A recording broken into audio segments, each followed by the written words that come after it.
Great to see you back again on Ladybug Storytime with Norah. Today I will read a story, show you a craft, and share a joke. Today's craft is something I like to call Games Galore. But let's read today's story first. Like my Babar episode, we will be reading one story out of The New Adventures of Curious George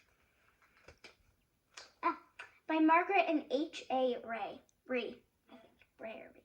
I don't know. It's a cool name though. H.A Rey. Or Rey. Sticky. Curious George Makes Pancakes.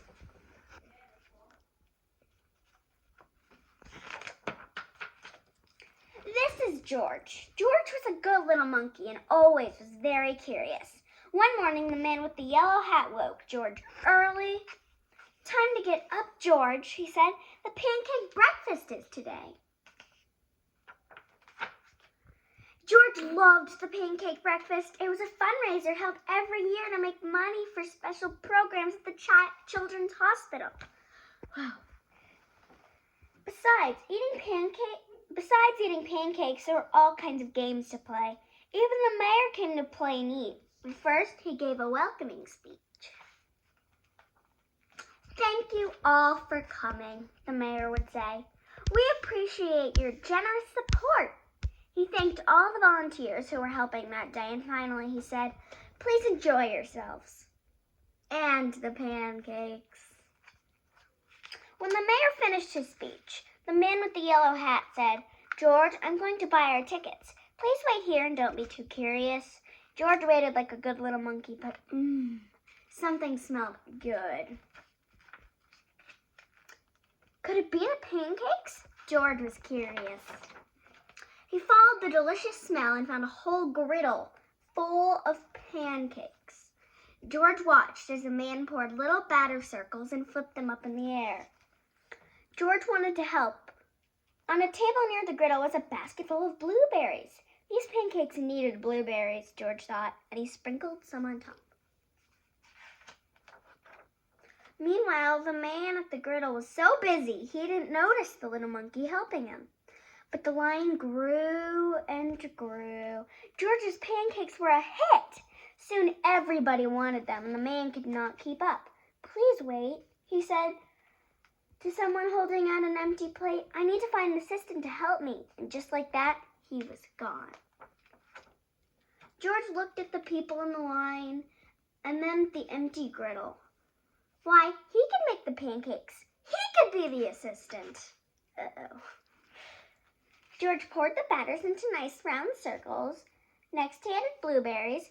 He waited just a minute and let the pancakes cook. Then he flipped them over, and last, he added syrup. The line for pancakes was enormous, but with 4 hands, George made quite a chef. And no one's plate was empty for long. Whoa. I've been coming to this breakfast for years, a man said, but I've never seen pancakes made like this before. I've never eaten this many pancakes before, said a girl. I didn't even like pancakes before, said another girl, and they all lined up for more.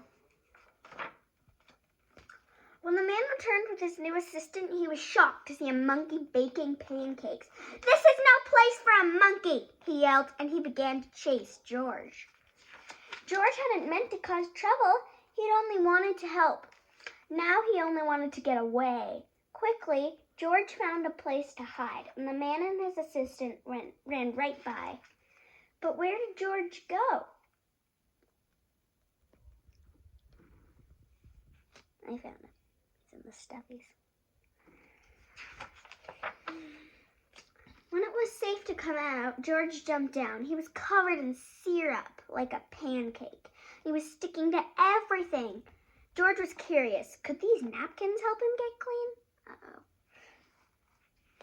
They just stuck to him. No! The napkins only made it worse. What George needed was some water to wash with. Why, here was the perfect thing. George climbed up. This would do the trick for a sticky monkey. Uh-oh.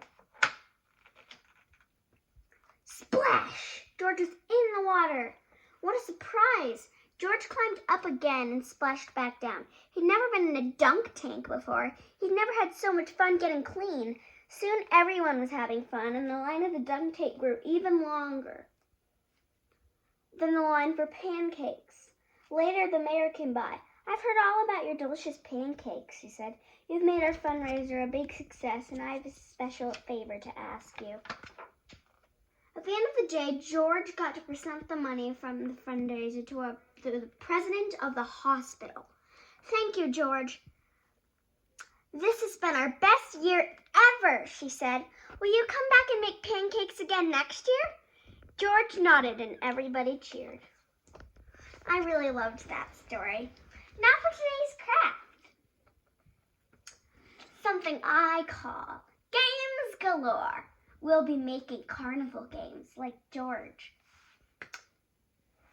Anyway, for your supplies, you'll need cardboard boxes because you may be getting a lot of deliveries lately, paper, colored or white works, scissors, markers, and any other things you want to decorate a game with.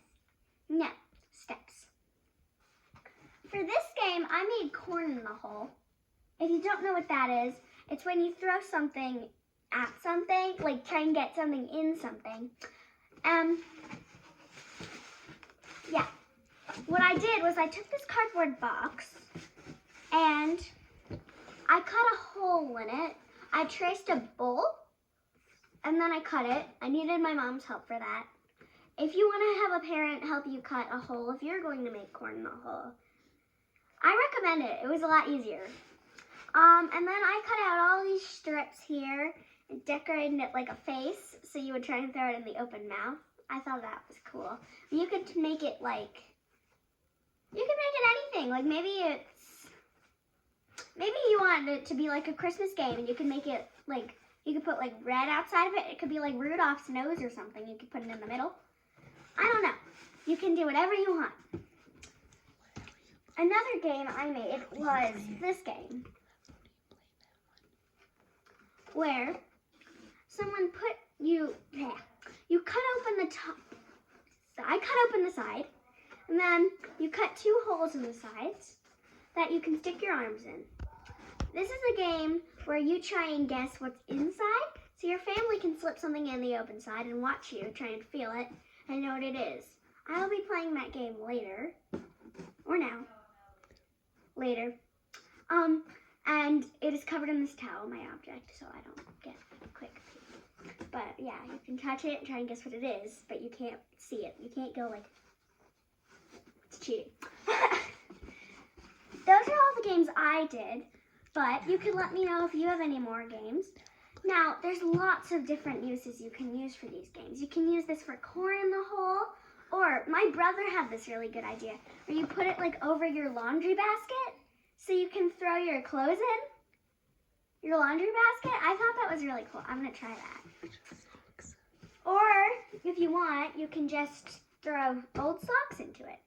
Or you could just throw dirty socks into it, or balls maybe. I'm bad at this. I'm sure you would have better luck than I do.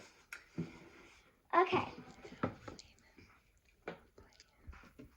Okay, I'm going to play this game to take the towel off because my brother and my mom chose an object for me. I do not know what it is. What? Oh, no. Oh, it's a glasses case. Am I right? Yes, you're right. Oh, these are your glasses. Okay. Yay. Got it right. So yeah, I did not know what that was actually. Now I guessed it. Felt cool to touch it. It's like scaly.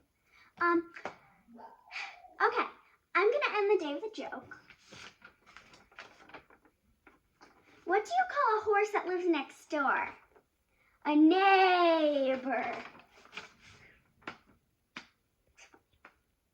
It's real funny.